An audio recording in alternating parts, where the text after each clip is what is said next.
ഒരിക്കൽ ഒരു പ്രമുഖനായ വിഷാദ രോഗത്തിന് കൃത്യമായ മാർഗനിർദ്ദേശങ്ങൾ നൽകാൻ സാധിക്കുന്ന ഒരു ഡോക്ടറുടെ അരികിലേക്ക് ഒരു രോഗി എത്തി. ഡോക്ടർ, ഞാൻ മാനസികമായി സംഘർഷത്തിലാണ്, മനസ്സിനൊരു സന്തോഷവുമില്ല. ചിലപ്പോഴൊക്കെ ഞാൻ ഡിപ്രഷനിൽ നിന്നും ഉന്മാദത്തിലേക്ക് പോകാറുണ്ട്. ഡോക്ടർ പറഞ്ഞു, നാളെ നമ്മുടെ നഗരത്തിൽ സാക്ഷാൽ ചാർലി ചാപ്ലിൻ എത്തുന്നുണ്ട്. അദ്ദേഹത്തിൻ്റെ പ്രോഗ്രാമിൽ താങ്കൾ പങ്കെടുക്കുക.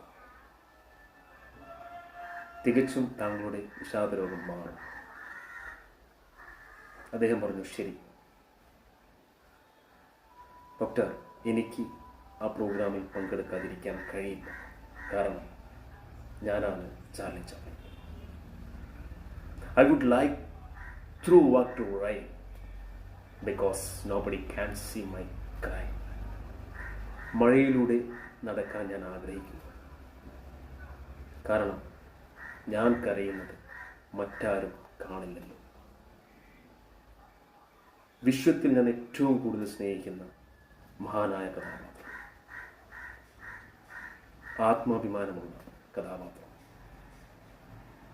തികച്ചും കൃത്യതയും മാന്യതയുമുള്ള കഥാപാത്രം, Shri Charlie Chaplin. Thank U.